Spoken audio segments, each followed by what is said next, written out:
In this episode of our photography review show, we're gonna review 57 photos from 24 photographers.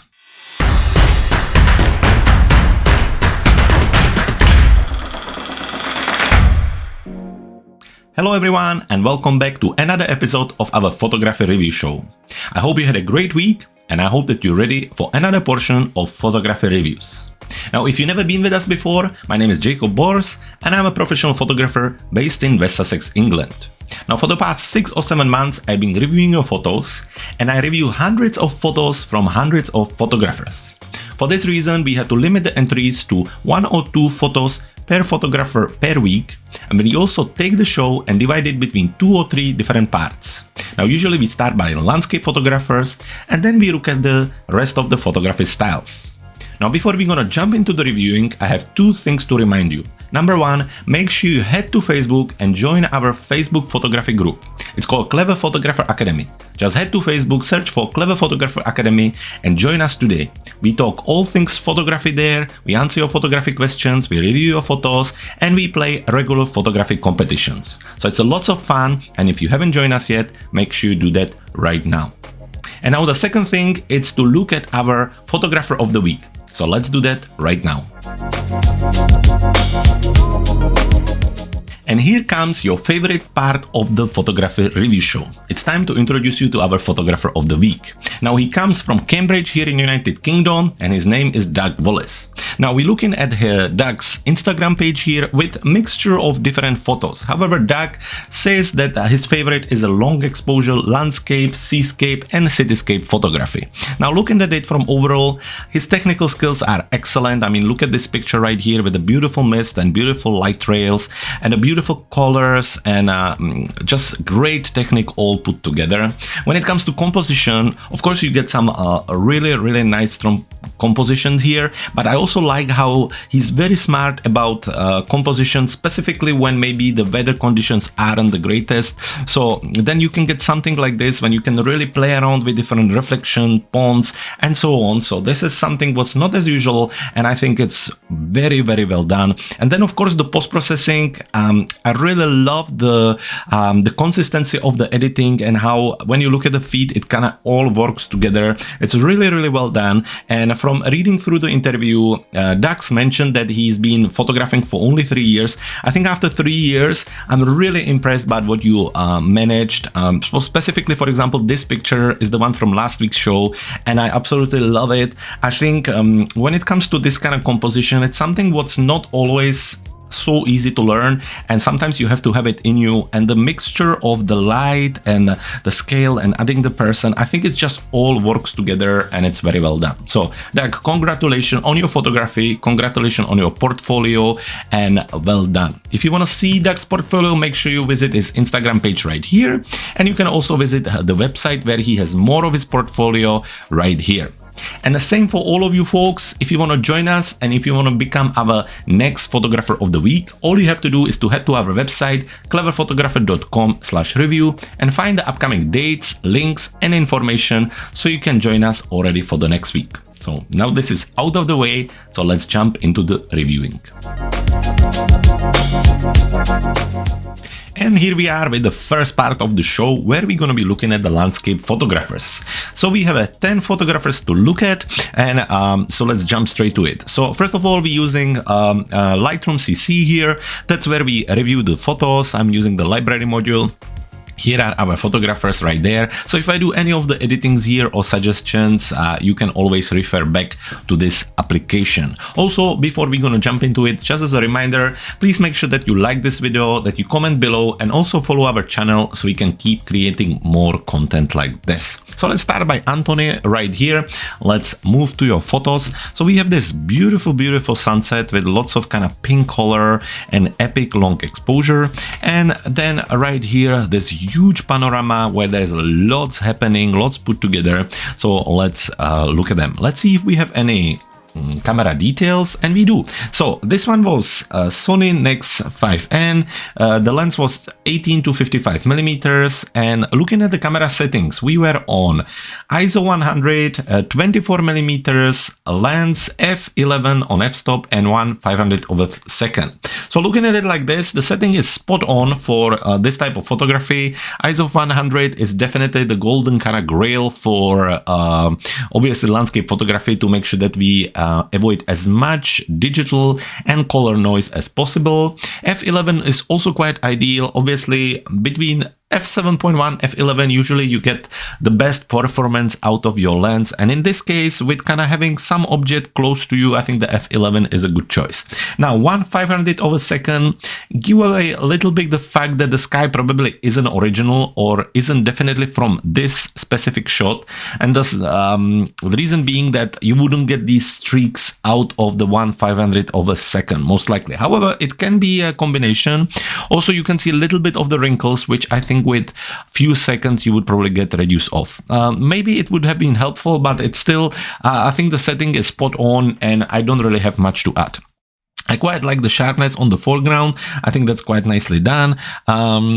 Let's have a look at the back when I go into it. It's still sharp all the way.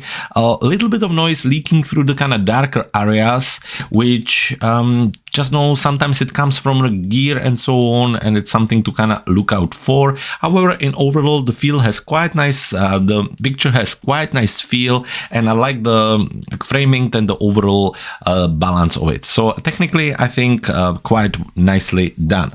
When we look at this one, and we talk about the technical capture, let's look at it. So you had a Hasselblad camera on this one, a 28mm lens, and the settings were ISO 100, 10.26mm, f5.6, 1/1250th of a second. So the panorama is epic. Obviously, Hasselblad is a quite cool camera to use. Let's have a look. If we kind of zoom in, sadly, you see, when we zoom in, maybe the picture was much bigger and there was a little bit of compression, so I get a little bit of a pixelation, which is not necessarily from your image, it's more from the compression into the JPEG. However, looking at it from kind of far, there's lots of details in it. The picture is more on the kind of HDR editing, but we can revisit that in the editing part, so let's not worry about it too much. The light is quite nice. I really like the light trails. I think it's nicely done too.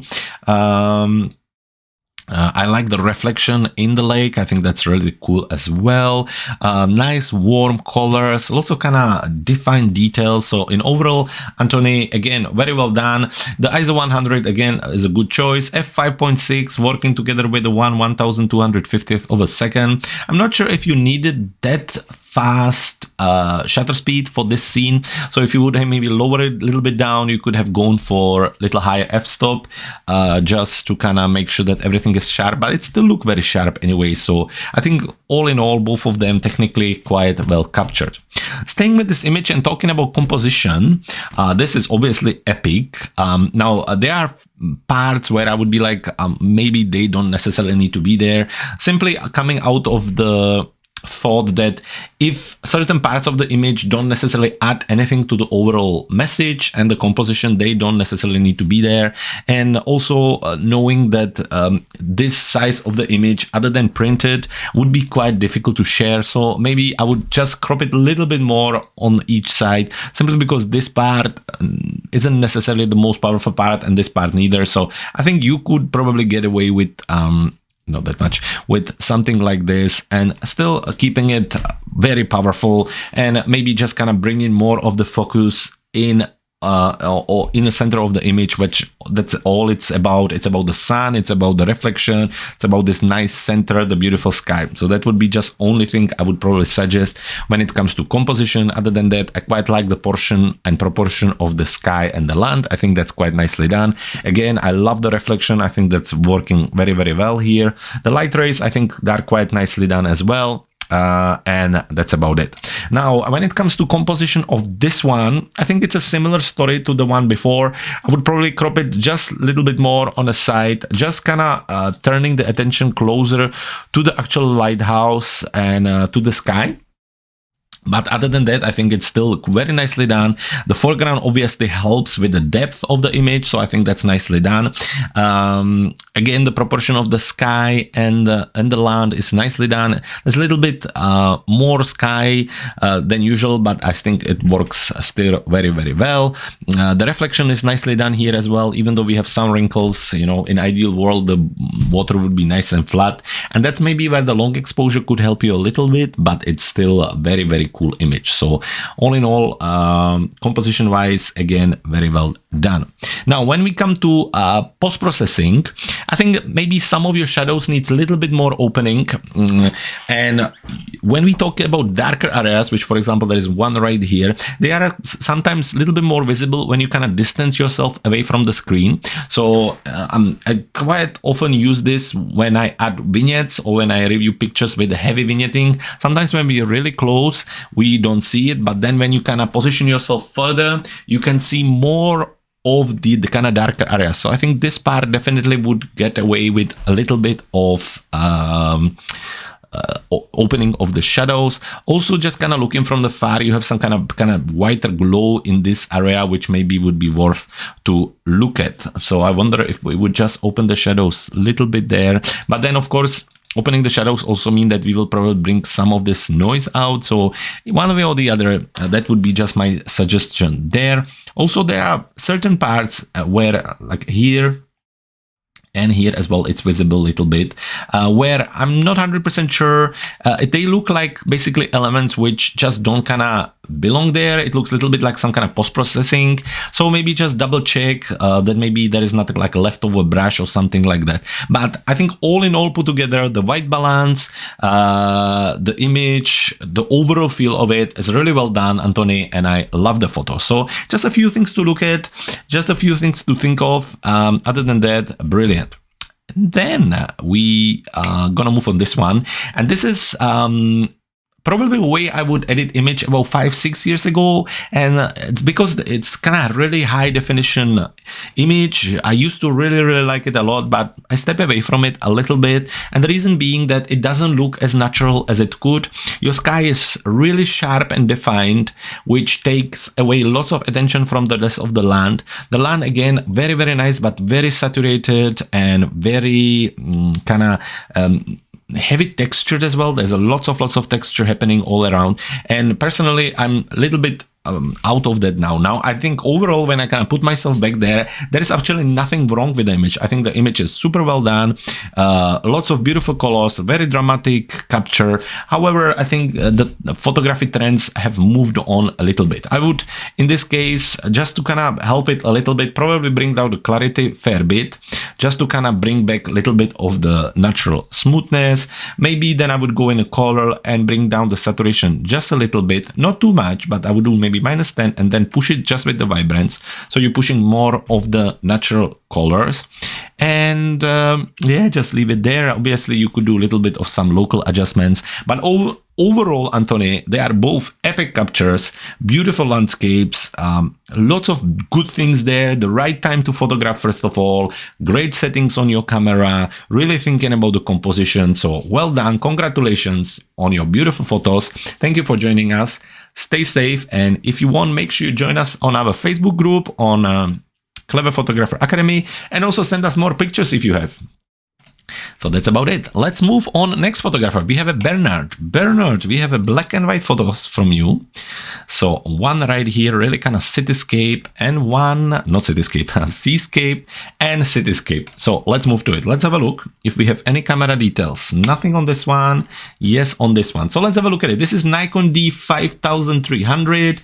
18 to 55 millimeters is the lens, and the settings: ISO 250, 18 millimeters f11, 1/640th of a second.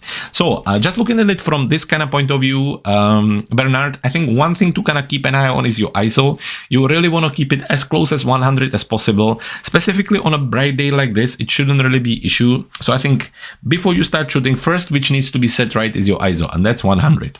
Then, depending how comfortable you are with the camera, you can either go to aperture mode, so you just set up your aperture and the camera automatically does your shutter speed, or the other way around, shutter speed mode, where you set up the shutter speed and then you then the camera adjusts the f-stop for you. But personally, I would start with the aperture mode because I think that's where you can really control what you're doing, however, still keep everything nice and safe. So when I started to do landscape, I would have set up my ISO to 100, my aperture to f7.1 to start with, and then let the camera decide the shutter speed for me. Then I would usually bracket the picture. So I would take 1 for the right exposure, and then 1, -1, and 1, +1 exposure, and I would always have at least one good capture there. So that would be my starting point. That way I know I have no noise and I have everything nice and sharp. Now f7.1 was my starting value. If I had some elements right in front of me, which is not this case, I would have go as far as f11. If I didn't, I would stick to f7.1. So that's about it. So in this case, that's just what I would do for this one. Looking at it like this, everything looks sharp. It looks a little bit overexposed, but that could be also just the way you edit it. So I'm not too crazy about it. There's lots of lovely texture in the sky, so that's very well done anyway. And the edit, the black and white is kind of subtle, but quite nice. Now, moving on this one, there is no camera details on this one. However, we have a skyscraper with kind of clouds in front and behind, lots of texture happening there. So because of the details missing, just kind of looking at it, the building looks quite nice and sharp as well. There's lots of contrast in it, and I think it's quite nicely done. Now, when it comes to composition, I would probably go a little bit closer if you're going for the portrait. I think the building is your main subject, so you really want to kind of show a little bit more of it. So let's say we keep the same ratio, and I would probably go to something like this, or maybe even more. You can play around it, you can keep it in the center, or you can really kind of bring it like this and maybe leave it like this, and just up to you, depends what you want to use, if you want to use the threads. I think originally, I don't think the subject is big enough. That would be one thing I would add to composition. Other than that, I think it's simple, straightforward, direct composition, and I actually think it's very cool. Now, talking about this one, this is a similar thing. You have your kind of main foreground elements and then lots of nothing. And I think similarly to this one, it's almost like you have a right idea, but you setting yourself a little bit too far from the subject. So I think if these ones supposed to help to your scene and add some kind of sense of scale and depth, I think you need to bring them a little bit closer. I would probably also close it a little bit more like this and probably do something like this. Or if we would want to keep all of them in, maybe at least like this. It really kind of depends what you would like to do. Let's quickly check if we open this. Ideally, what you would go for would be something like this, I think. Because what you would do with that, you would keep the ratio of the 2/3 of a sky, 1/3 of a land, which then brings this much more dominant foreground, which really helps with the scene, I think. So that's about it for the composition. Let's bring it back and let's talk about post-processing. So this is kind of minimal bright effect, what we call it. You have a few elements which are kind of darker, but the rest is bright in overall. And to be honest, I quite like it. I don't think I would do anything much differently. Just maybe touch of the exposure back so we get a little bit more of the texture to come out. Obviously, you could use the vignette here, but not necessarily because you really want to keep it this kind of bright. So all in all, quite nicely done. This one in post-processing, I think the clouds, I don't know if you add them in post-processing with the brush or with the overlay. It's nicely done, but some of it is a little bit too visible. I don't know if the brush would be as thick. I would maybe play around with the opacity and see what works the best. This on the top, I think works very well. I think that's very believable. This one, I'm not 100% sure, but maybe. I also think your contrast between the darkness and brightness is a little bit too strong, so I would probably bring down the white a little bit and bring the overall contrast down a little bit as well, because this all seems to be a bit too bright. So when I hit the whites and I bring them where you had them, you see how everything is blue. Anytime nothing is black, anything what's not black is basically a little bit overexposed. So you can bring the highlights down a little bit, which will help us with that. Or you can lower the whites. I think all in all, I would probably do something like this. So Bernhard, those are your photos. Thank you so much for sharing them with us. Lots of fun. I really like how you play around with it, thinking about it. The black and white conversion is quite nicely done. It's nice and clean with lots of kind of contrast in between the different shades of gray and white. And all in all together, it's very well done. So thank you. Take care and send us more pictures in the future. Moving on, Bill. Bill, we have 2 images from you. There's a lovely rainbow there or something like that. And this sort of a bridge. So let's have a look if we have any camera details, and we do. So first of all, for both of them, we're talking about Nikon D7200, which to be honest is a very, very popular camera amongst the photographers. I've been reviewing for 6 or 7 months, and this is probably one of the most common camera I see. So between the two of them, let's start with this one. Again, the lens is Nikon 18 to 55 millimeters, and the camera settings: ISO 100, 18 millimeters, f3.15, 1/250th of a second. So ISO to 100, spot on, definitely. Now, f3.5 is a little bit low for this scene. There is a lot happening here. You have the bridge, you have the foreground, you have the waves, you have the tree branches and different trees, and I think that I would go for a little bit higher number. I would go again somewhere about 7.1, in this case maybe even 11, just to make sure that everything is sharp. This is probably also a reason why, just kind of by looking at it, this seems to be sharp. And when we look at the end of the bridge, it's starting to be soft. Never mind the trees at the back and obviously the rest of it. Now, if you wanted to have a different depth of field, this is not necessarily the best subject of it. Also with lots of things happening. The sharpest, to be honest, seems to be this tree right here. So just something to think of. With your f-stop, f7.1 and above, if you're going and want things to be nice and sharp. 1/250th of a second is probably what the camera gave you, and it seems to be fine. It doesn't seem to be overexposed. So I think the exposure and shutter speed was well chosen. Now, when I go into the light here and when I hit the whites with optional Alt key, you can see everything that's not black, it's overexposed at the moment. Now, quite often you can save that with bringing down the highlights. And as you can see, that helped. However, it's something that is good to keep an eye on, because when it's overexposed, it's just a pure white. There is nothing else. There is no data there, and obviously no texture in it.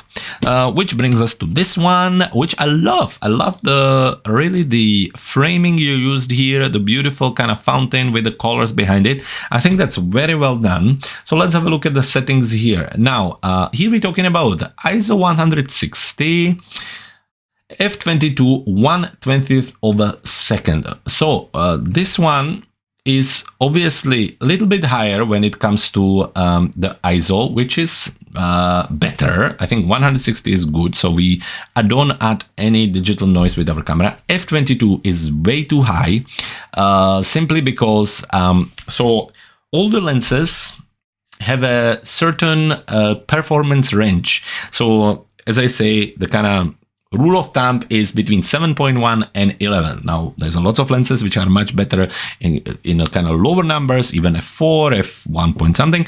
And then anything outside of these ranges, usually the camera starting to kind of, the lens is starting to literally outperform, not outperform, just because I'm misperform. Basically, for example, people think that the higher they go with the f-stop, more sharpness it brings. That works usually up to about f16. After f16, you're just starting to reintroduce noise and softness in a different way. So f22 is probably one of the least used f-stop. So I would just try to stay away out of it as much as possible. So for scene like this, f11, maximum f16, that's what I would go for. 1/20th of a second is also quite slow, and generally the rule of thumb again is 1/50th of a second being the slowest for a handheld camera. Now, if you had a tripod, this is perfect.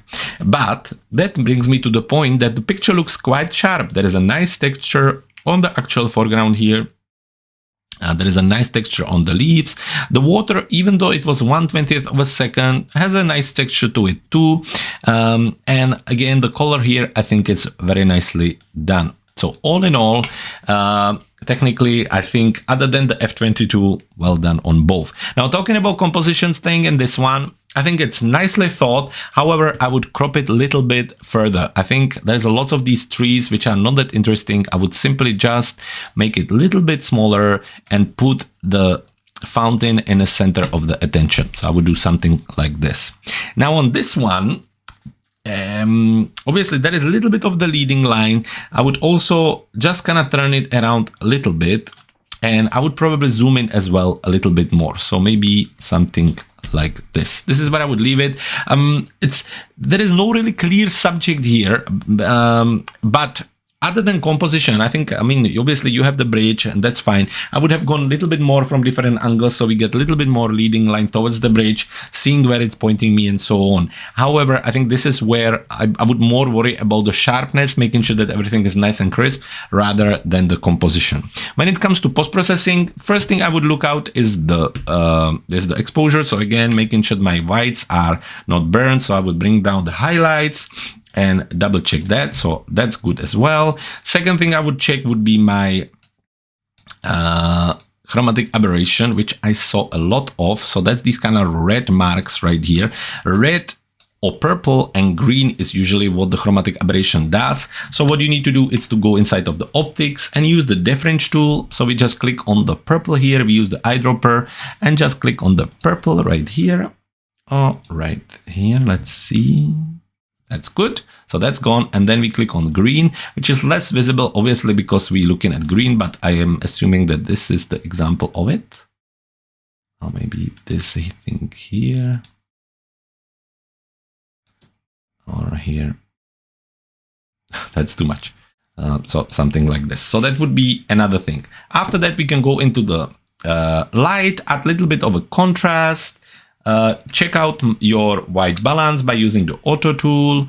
I wouldn't necessarily bring it that much. I think your white balance was quite good, but maybe bring back a little bit of the vibrance. Finally, to finish it off, I will go into the effects and add a little vignette to make it a little bit more atmospheric and leave it like this. And then that brings us here. Here, all I would do again, double check my whites, which are good in this case. Just bring down the highlights a little bit, and then definitely add the vignette to bring more attention towards the actual fountain. So Bill, that's about it. I hope few of these points were helpful for you.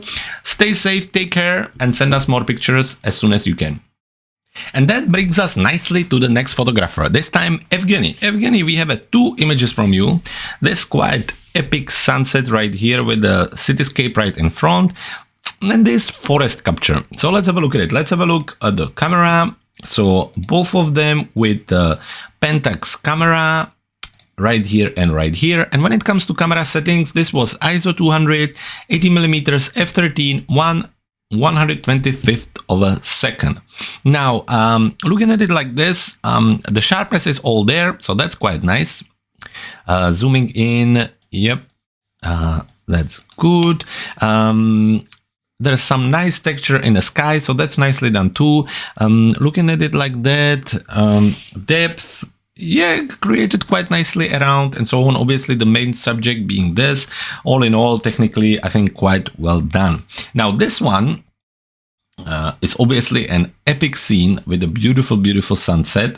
So looking at it like this, ISO 200, 28mm f13, 1/60th of a second. 1/60th of a second is quite good. Getting all of this nicely done. I would probably bring down a little bit more the exposure and just really kind of make this more like a silhouette, but the sky, obviously, that's what it's all about, and I think it's super, super nice. So Evgeniy, well done on that. Moving on the composition, that's where I would obviously go a little bit lower in the brightness on these parts, but other than that, it's all about the sky, and I think it really, really works here. So on this one, lovely, lovely image, very powerful, very dramatic, and composition very well done. Now on this one, I'm assuming that the tree is the main subject, but then there is lots and lots happening around it. And sometimes I think that's what we don't realize as a photographers, that we don't realize how busy is the scene before we actually get into it. And this is a good example of it. Also, some parts of it actually going away of the image, which is always a little bit of a shame, specifically when it's your main subject. So that's where maybe just the composition would need to kind of rethink. Also knowing that some subjects are just difficult to photograph, even though we like them, even though we've been there. Yeah, something to kind of think of for the future. Which brings me to post-processing. Now, I like your white balance. I think it's quite nicely done. It's very, very natural. Quite like the level of the shadows and highlights. The light is quite nice, soft and diffuse, so that works nicely too. The level of texture, again, works very, very nicely here. Saturation is nice as well, so nothing much to add on this one. What I would keep an eye on are those artifacts right here. So there's some editing done here and it's a little bit visible, so just something to kind of keep an eye on for the future. So in these parts right here, where on this one I would use a brush, or maybe not brush, select sky. So it's gonna select the sky for us, and then once it actually selects the sky, we go and invert the selection, so then we focus on the houses, and I would definitely bring the exposure down on them and maybe even close the shadows a little bit. So really fully bring in the attention on the actual sky, really making it even more dominant. We can do one more time, select the sky, and actually bring the brightness up a little bit with a little bit more yellow and purple, and maybe bring down the clarity a little bit to make it even more soft and realistic. And that's about it.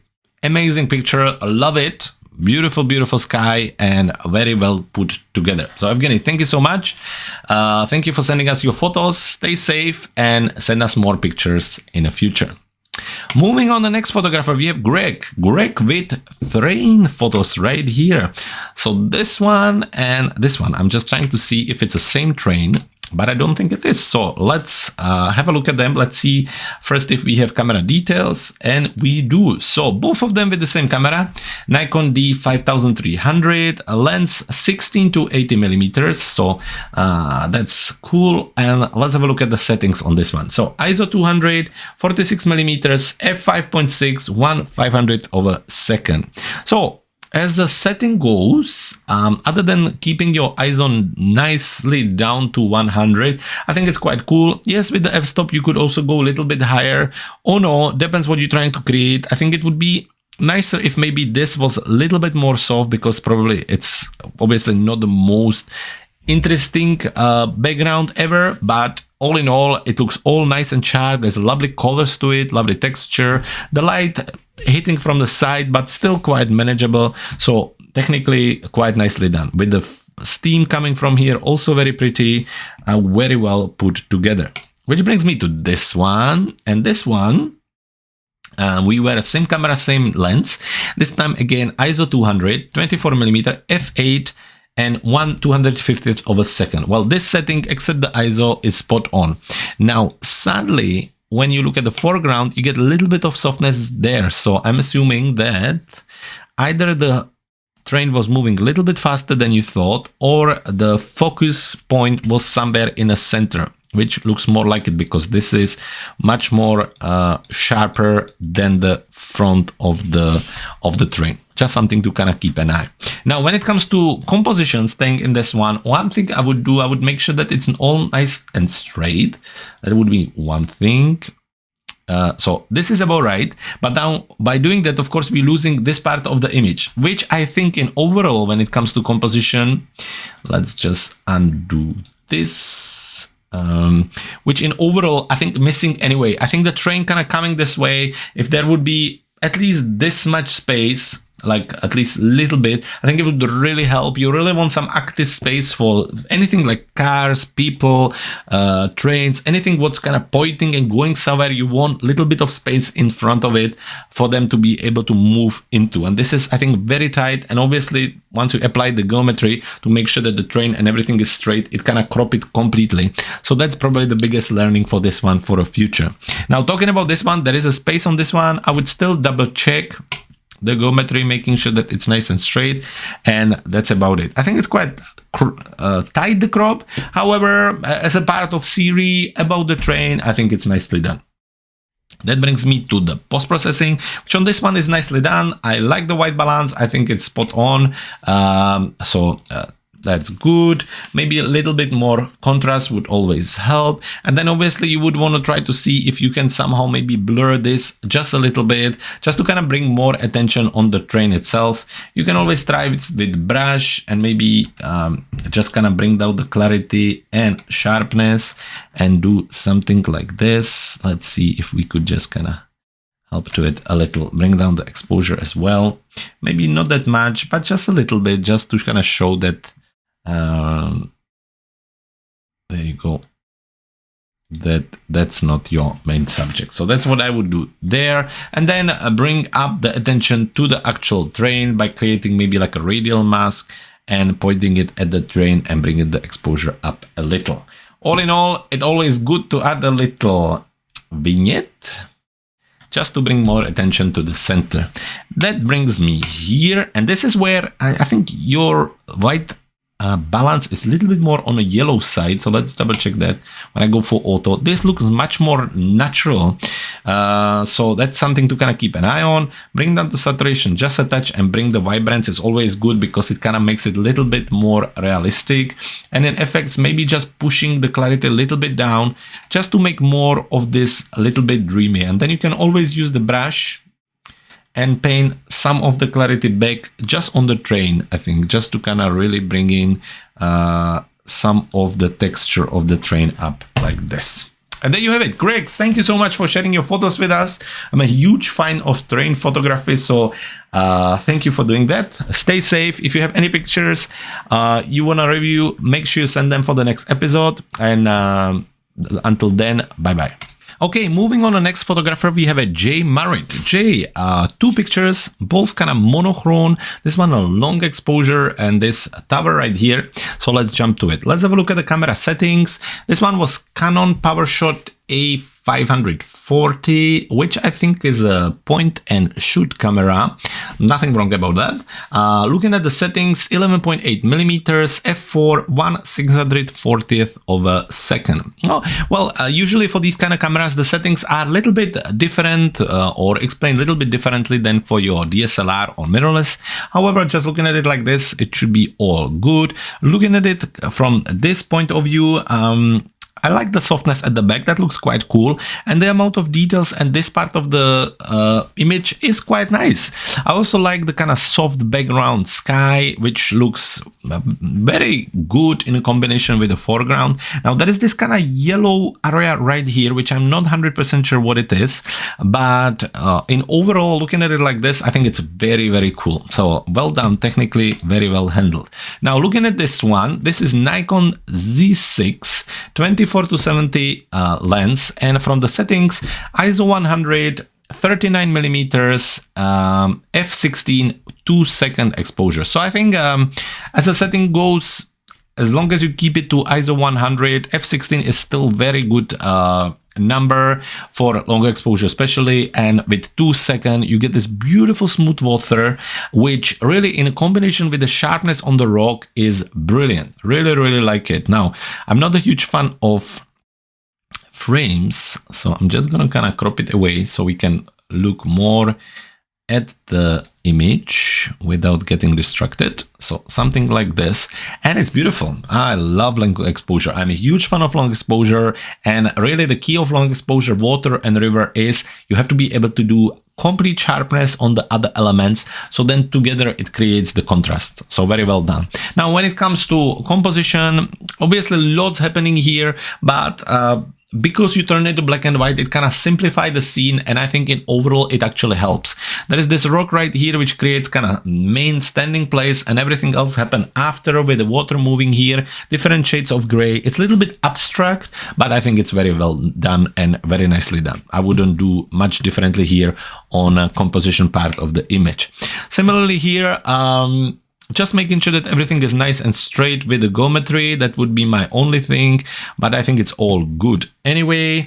And then and the composition goes, obviously main subject right here, lovely depth of field, quite nice soft light here, little bit of details of the people here helping us understanding the scale. So all in all, lots of little things put together, which I think works very well. The contrast of the tower in a contrast of the background again works super well. So put together, Jay, excellent.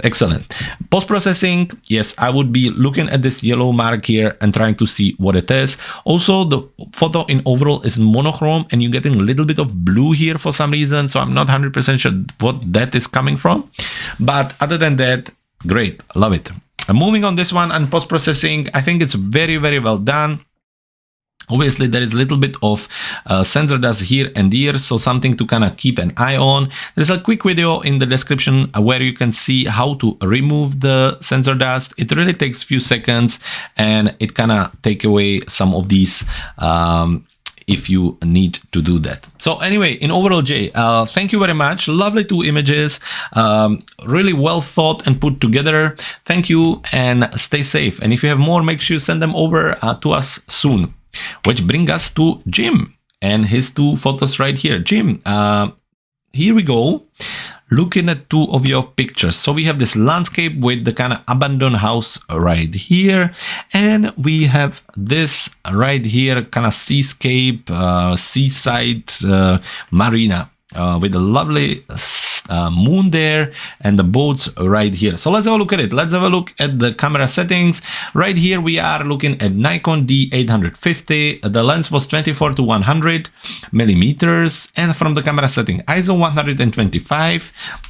Good there, f11, perfect, and 1/80th of a second. So looking at it like this, from this point of view, ISO 125 is fine. Obviously, golden grail is the 100, but this should be perfectly fine to make sure that we don't introduce any additional noise or color noise. f11 is good, making sure that everything is sharp and also getting the best performance out of your lens. And 1/80th of a second, depending on the light and situation. Obviously, it's around 1/50th of a second when you start to look at your camera shake, but 1/80th should be still good. Looking at this from the overall view, everything seems to be sharp pretty much all the way through. The light is nice and diffused, and there is even some texture in the sky looking at it like this as well. Again, I see a little bit of sensor dust right here. And that can be really easily taken care of here in Lightroom by using the kind of brush. It can also be removed the same way in Adobe Camera Raw or in other applications. So just something to kind of keep an eye on. If you want to see how it's done in Lightroom and Photoshop, you can just see the link in the description below. Looking at the rest, sharpness, I think it's all good. Now let's have a look at this one and let's see your camera settings for this one. So this was again Nikon Z7 with the lens 24 to 200 millimeters, and from the camera settings ISO 450, f11 125th second. So ISO 450 is a little bit on a higher note. So let's have a look if we get any noise, and we do a little bit. You can see it, for example, on this white thing. You can see this little dots. You can see it on a building as well. So you get this kind of color noise, which is more visible here, and you get this kind of grain. It's also quite visible in the sky. So obviously that's how it is with higher ISO. It brings this noise, and then as you see, it also takes away the sharpness from even like the human faces. So it's just like a learning thing for the future. 100 as much as you can. 450 is fine as well, but then it really depends on subject and what you go to do with them. F11, in this case, you wouldn't have to really go as high as F11. I think there is no immediate subject in front of you to kind of worry about the depth of field. So I would have stick to maybe like F7.1, F8, F9, and maybe having chance then to bring my shutter speed down and bringing down the ISO. Now the shutter speed is quite well chosen to make sure everything is sharp. However, of course, it brings the higher ISO here. Now looking at the boats, they're quite nice and in focus, so that's nicely done. The people are pretty much sharp too, so really the only thing we have to worry here about is the ISO. So that's about it. Technically, other than that, nicely done. Since we're here, let's stick to it and let's talk about composition. First thing first, seeing the kind of buildings and everything, I would check my geometry. I can just use the auto geometry, which kind of sorts everything a little bit. It doesn't always do the greatest job, so then we can use the guided. Let's just see if we can help to it in overall to do something like this, and maybe something like this, and then we get it much more straight, I think. So something like this, that's where I would leave it. And that's about it. Other than that, it's very nice view. It's always tricky to capture these things when you're talking about portrait capture. However, I think it works. The kind of leading line here and the flow, it's quite nice. Let's just jump out of this. The sky at the back is nice. Obviously, people walking around, again, helping with the scale. Quite nice details in the sky. Again, the boats as well. Even though they a little bit cut it off, it just creates nice scene. Now, because of the moon, I understand why you keep it there. But if the moon wouldn't be there, I would probably crop it down a bit.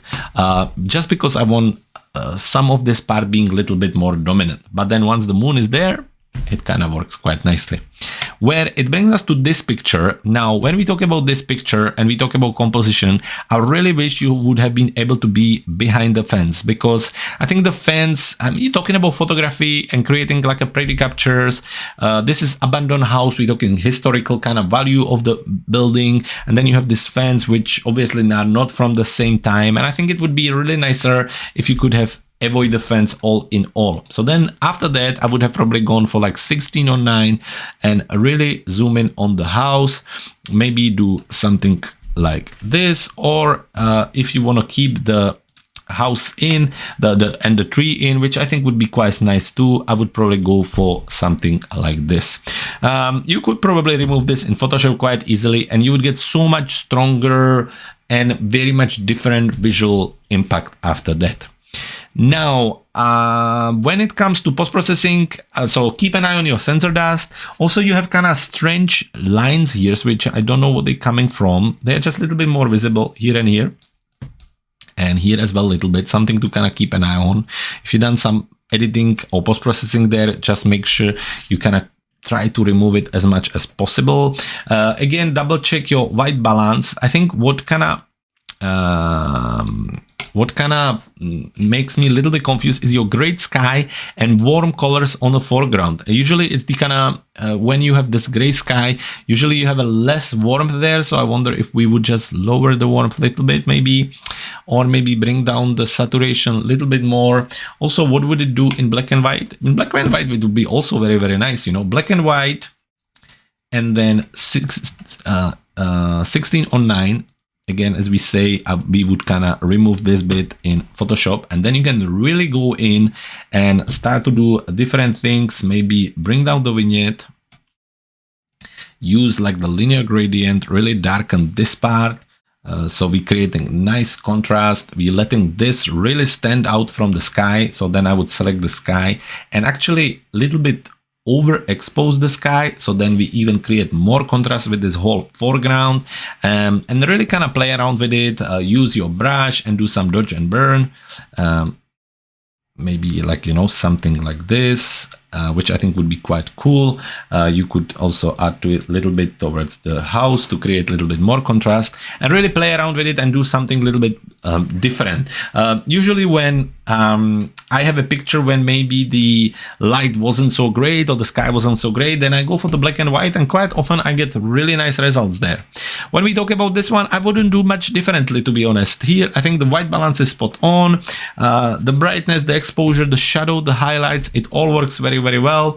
Little vignette maybe just to kind of help to bring the attention towards the center. We could also do a little radio gradient towards the pier here, brings a little bit of the exposure up, and that's about it. So, Jim, all in all, thank you very much for sending us your photos. It was a pleasure to review them. If you have more, make sure you send them to us soon. Which brings us to John.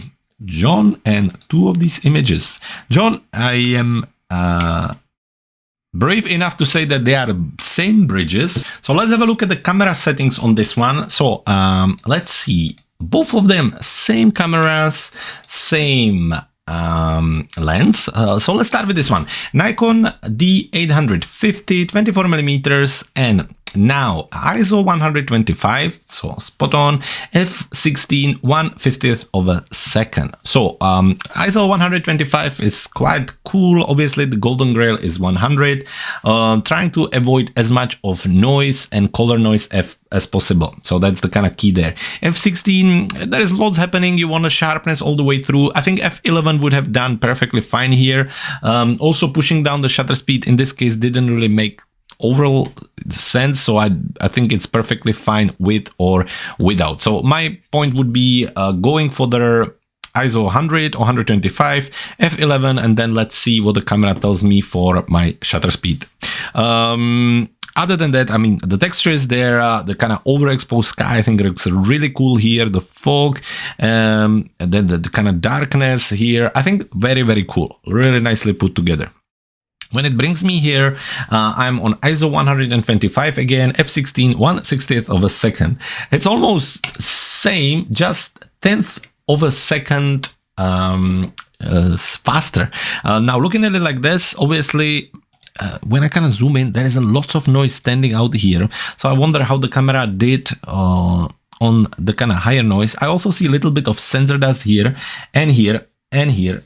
I also saw it a little bit earlier here. There is also a little bit somewhere in a center. I lost it now. I think here it's visible. So if you want to remove your sensor dust, it's really easy to do here in Lightroom or Photoshop. So anywhere there, you can just use this kind of remove tool, and it's kind of one click thing, and that's about it. Overall, I love the feel of the image. I think it's very, very well done.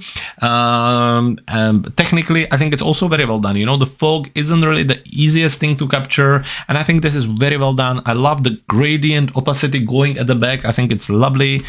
So all in all, technically quite nicely done. Yeah, just remove some of the noise here, and let's see if we can just kind of fix this like this. Yeah, and that would help, and that's about it. Now when we talk about composition here, one thing I would double check for is the geometry. So we can do that with auto. Auto didn't help, so then we gonna use the guided, use this pole as one guiding line, I think, and then just maybe something in the center here like this. So that's about where we, I think, should go from here. And then in overall, I would probably try to see maybe of 16 or 9 would do something a little bit stronger for us. Maybe something like this, and then really up to you. It's more kind of artistic decision. You could shift it all the way and really have your main stand on your kind of third here and get something a little bit more powerful. I think it just takes the subject, which is obviously the kind of fog and the thing, and kind of push it a little bit forward. So that's about it when it comes to composition. On this one, similarly, I think the composition is great. I love the reflection. I love the shape of it. But I think whenever you're going for this similar geometry, you really want to make sure that you spot on with your geometry. So again, we can try the auto, but I would use the guided lines here, making sure that this is in the center and straight. So maybe something like this, and then maybe playing around with these as well, making sure that they are nice and straight, and then just crop it so this is in a center. Let's see, but it's maybe just something like this. Just gonna, let's see if we would push the wires as well. Not that much, so maybe something like this, less here. Something like this. What was it before? Oh, it was, so it worked on these, not necessarily these, but you just want to make sure this is, I think, straight and then cropped so it's in a center. So something like this, which brings me to the fact that I saw some chromatic aberration. It's a little bit visible on your white lines here. Now, chromatic aberration can be removed in optics by using the remove chromatic aberration, but sometimes it doesn't do the greatest job, so we can use the diff range. Now, chromatic aberration usually comes in purple and green, which you can see here quite visibly. And the way to remove it, you go to diff range, you click on your green and this little picker, and you just select the green color you want to remove. And then you go into the purple, similar, and just pick on your color. And that's about it. Gone. So now we are on true black and white. And that's it. On your post-processing, I think it's really nice, really clear, very well done. This green thing, I think it really works as well. It makes it really nice and interesting and a little bit different. So all in all, few sensor dust, little bit of straightening. Keep an eye on your chromatic aberration. And John, it's super cool. Very, very different, but very lovely. And well put together. So John, stay safe, take care, and if you have more images, make sure to send them to us in the near future. Which brings us to Nissan. Nissan, we have 2 images from you right here. So let's have a look at them. Let's see if we have camera details, and we do. So this one was a Nikon D50 with a 28 to 200 millimeters.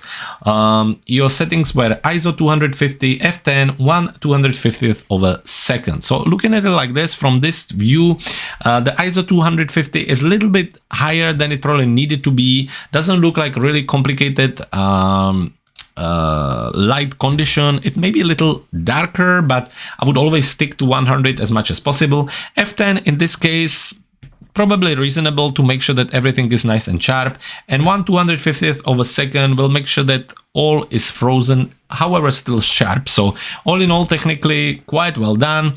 The colors are a little bit over green, but we'll look at that in a post-processing. So technically very good. Now talking about this one, we have ISO 800 here, f6.3, 1/1250th of a second. So ISO 800 will start to bring definitely some portion of noise. And in overall, the image all looks a little bit soft, to be honest. Also, you get this really heavy chromatic aberration on these animals here. So kind of fair few things you would need to look into to improve it. I think starting the first thing first, you really need to make sure that your image is a little bit more sharper than this. There is not a sharp part here. And with 1/1250th of a second, you should be perfectly fine and safe. So maybe it's more to do with holding the camera and so on. Which brings us to the composition. I think it's quite interesting. Obviously, you wondering what is the main subject. If it's the birds, they are way too small. Also, if it's the birds, you would probably want them in a center, so be a little bit more in the center of attention. The background, even because it's kind of softer, it doesn't need to be as dominant. Also, I would straighten the horizon a little bit to make sure that it's nice and straight for us. So something like this would be the right thing, and this is probably where I would leave it. But definitely the birds need to be sharp and a little bit closer. Now on this one, it's a bit tricky to say what is the main subject, what is the story. Obviously there is the river, but there is lots happening around, which kind of distracting the viewer a little bit. There is not much of a composition rules in it, like your lower thirds or flow, or really any like a foreground, middle ground, or background. So it's just a lot happening here with lots of green. Now that brings us to the post-processing. I think first you need to look at your white balance, which is way too green. So I think pushing the thing up helps a lot to make it a little bit more natural. I think a little bit of vignette would help as well to bring more attention to the center, and that's about it. I think you need to find a little bit more simpler subject to start with, to then really kind of push it, because there is just lots happening, and I think it would be a bit difficult for the viewer.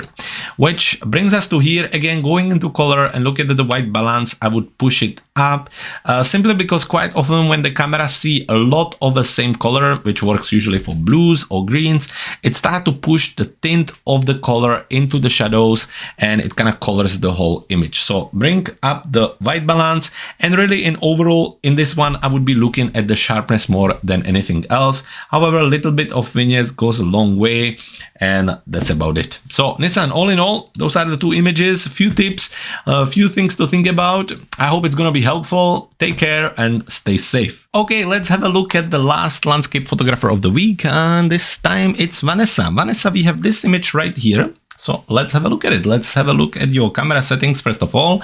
So Canon 7D Mark II, the lens was 18 to 55 millimeters, and from the settings, ISO 100, f5.6, 1/80th of a second. So looking at it like this, ISO 100 obviously is the goal. That's what we want to go for. f5.6, not necessarily, but obviously I'm assuming you are going for a higher shutter speed. So that way maybe you were handheld and you need to kind of keep it under control. So not the biggest deal neither, but I think the good start is the ISO, and f5.6 isn't the end of the day. Now looking at it like this, just kind of zooming in, obviously maybe that's why you're getting some movement here and softness. However, the plane seems to be quite sharp and crisp, so that's cool.